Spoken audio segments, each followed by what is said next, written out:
Hallo und herzlich willkommen zu einem neuen Video. Und wer diesen Kanal etwas genauer verfolgt, der weiß, wir haben zuletzt das Outdoor-Smartphone WP35 von Oukitel hier gehabt. Das hat ja ganz gut abgeschnitten. Jetzt gibt es noch einen Schlag obendrauf sozusagen mit dem C50, ein Budget-Smartphone von Oukitel, was aber eben kein Outdoor-Smartphone ist, sondern tatsächlich eher auf eine preissensitive Kundschaft abzielt. Das gucken wir uns heute einmal gemeinsam an.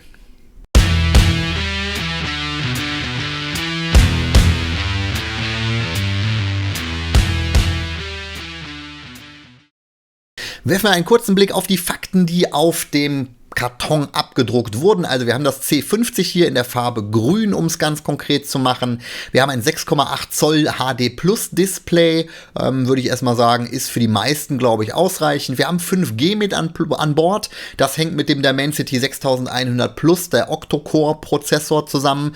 Ist übrigens für den Preis aus meiner Sicht schon ganz okay. 50 Megapixel Hauptkamera, 5 Megapixel Frontkamera, dann diverse GPS-Positionsanbieter und 5150 mAh Batterie. Das sollte uns normalerweise locker über einen Tag tragen. Ich hoffe sogar theoretisch auf 1,5 bis 2 Tage. Aber da kommen wir dann nachher mal in unserem Kapitel, wo es um den Akku geht, zu. Dann packen wir mal schnell aus, um uns das Ganze genauer anschauen zu können. So, hier seht ihr die schlichte Verpackung. Hier unten ist übrigens was in Plastik noch. Das ist alles Plastik hier unten. Bin ich ja immer nicht so ein Freund von. Finde ich schöner, wenn das in Karton oder ähnlichem gefasst ist. Hier einmal die Anleitung. Die ist auch auf Deutsch oder ich nenne es mal Halbdeutsch, denn da steht Battery, aber unten drunter ist Deutsch. Dann steht Warning. Also ich sag mal in Teilen übersetzt. So kann man es, glaube ich, ganz gut zusammenfassen. Noch ein Garantiezertifikat und was bezüglich Lade- und Akkuleistung. Okay, dann haben wir hier unten einmal ein Ladegerät. Das wirkt jetzt eher günstig, sage ich einfach mal. Und was haben wir hier? 10 Watt maximaler Output.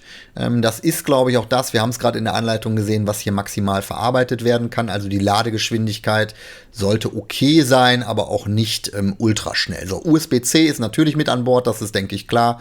Und wir haben hier den kleinen Einstecher, um den SIM-Tray zu öffnen. Packen wir den ganzen Anleitungskram mal beiseite, denn das Wichtigste ist natürlich das Telefon. Und hier seht ihr es dann auch. Bei Oukitel ist es tatsächlich, zumindest nach meinem Kenntnisstand, üblich, dass die auch immer eine Hülle mitliefern. Ob die jetzt schön ist oder nicht, überlasse ich dann jedem selber.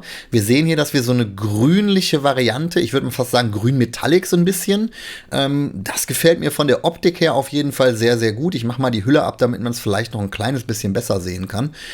Die Hülle, wie gesagt, transparent, mit diesen etwas verstärkten Ecken, ist erstmal gut mit den Ecken, trägt natürlich auch ein bisschen auf. Ansonsten ist das Smartphone nämlich recht kompakt und von der Farbe her gefällt es mir wirklich richtig gut, aber jetzt gucken wir uns das Ding einmal im Detail auch noch an. Ja, wie gerade eben schon gesagt, es ist halt hier so ein grün Metallic, gefällt mir richtig gut. Fingerabdrücke sieht man, wie ihr sehen könnt, nach 30 Sekunden auch schon. Das ist natürlich kein Problem, wenn ihr eine durchsichtige Hülle drauf habt. Ist aus Plastik, logischerweise, denn für knapp über 100 Euro darf man, glaube ich, kein Metall erwarten. Auch der Rahmen aus Plastik macht erstmal einen ganz guten Eindruck. Hier an der Seite Lautstärke und Power-Taste. Die Power-Taste ist auch gleichzeitig der Fingerabdrucksensor. Vom Druckpunkt her ist das okay. Die Tasten wackeln ein kleines bisschen und sind sehr tief eingelassen. Also sprich, ihr fühlt nicht sofort die Taste, wenn ich das so ausdrücken darf. Also es steht nicht groß über. Finde ich persönlich immer ein bisschen schade, weil es dann etwas schwieriger ist. SIM-Tray hier. Hier oben, das dürfte vermutlich ein Mikrofon sein. Hier unten dann, 3,5 Zoll Klinkenstecker, gibt es auch nicht mehr überall. Wer also ein Klinkenstecker-Telefon sucht, ist hier auf jeden Fall richtig. USB-C, noch ein Mikrofon und der Lautsprecher. Auf der Rückseite haben wir dann die 3 Kameraeinheiten und noch eine LED-Linse. Ja, ihr könnt 2 SIM-Karten reinpacken oder eine Micro-SD und eine SIM-Karte, das funktioniert. Die Farbe, wie gesagt, von der Optik gefällt mir wirklich richtig gut und es fühlt sich auch okay an. Es ist leicht, es liegt gut in der Hand, also von der Größe her ist es wirklich schön. Da knarzt nichts, die Verarbeitung ist gut. Die Verarbeitung ist allerdings nicht hochwertig, das muss man natürlich auch sagen, aber nochmal, das darf man, glaube ich, bei dem Preis, den wir hier bei über 100 Euro sehen werden, darf man das, glaube ich, nicht verlangen. 3 Kameras auf der Rückseite, eine LED, wobei ich jetzt schon sagen kann, ich weiß nicht, wofür die 2 weiteren Kameras sind. Die 50 Megapixel Hauptkamera okay, aber die anderen beiden Kameras, das werden wir nachher sehen, habe ich nicht rausgefunden, wofür die denn sind. Ja, Thema Performance ist natürlich immer so eine Sache, gerade bei Einsteiger-Smartphones. Ihr seht aber hier zum Beispiel, der Fingerabdrucksensor reagiert wirklich richtig, richtig fix. Das hat mich sehr positiv überrascht. Im Übrigen funktioniert er auch richtig gut. Also sprich, dass eine Nichterkennung stattfindet, ist eigentlich nicht aufgetreten in meinem ganzen Test.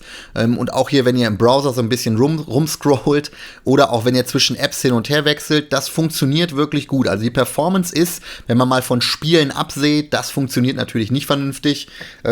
Die Performance ist aus meiner Sicht für den Preis absolut okay. Wer irgendwann mal nebenbei mal ein Spiel machen will, kann das sicherlich auch. Aber es ist sicher auch keine Stärke von diesem Gerät letztlich. Auch hier bei Google Maps seht ihr, da leckt nichts. Das funktioniert wirklich gut.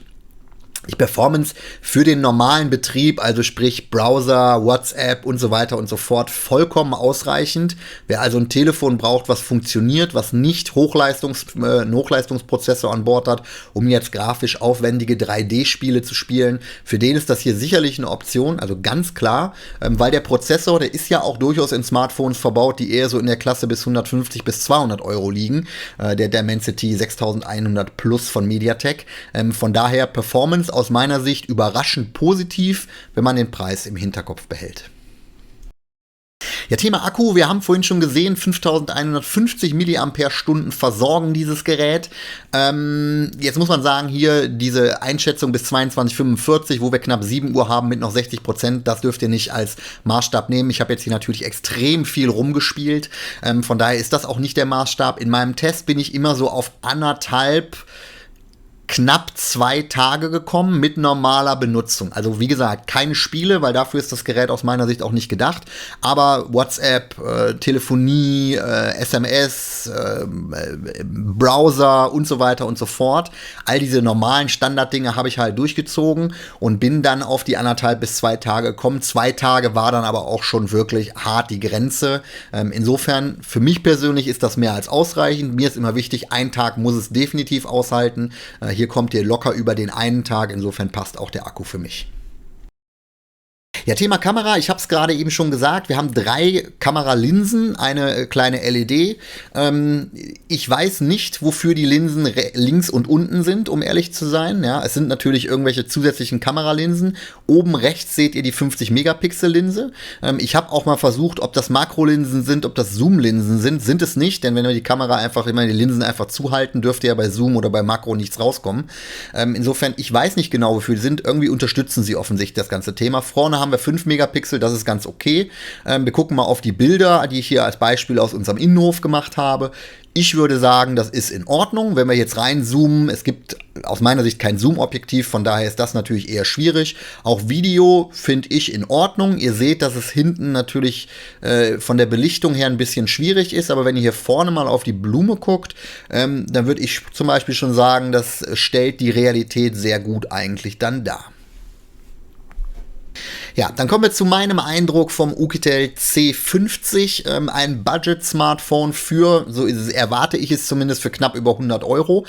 Von der Optik her gefällt es mir wirklich richtig gut. Dieses leicht grüne mit dem Metallic-Stich hat es mir wirklich angetan, muss ich ganz ehrlich sagen, finde ich sehr ansprechend. Verarbeitung und so weiter und so fort, das ist natürlich Plastik, ich glaube, da darf man auch nichts anderes erwarten. Dass die Tasten nicht alle perfekt eingepasst sind, ist auch okay. Was ich schade finde, ist, dass sie sehr tief ins Gehäuse eingelassen sind, dass man kaum drüber fühlen kann. Das ist so ein bisschen das, was ich schade finde. Der Fingerabdrucksensor hat mich sehr positiv überrascht. Gute Performance, auch das Display aus meiner Sicht vollkommen in Ordnung für den Preis. Da gibt es nichts zu mäkeln.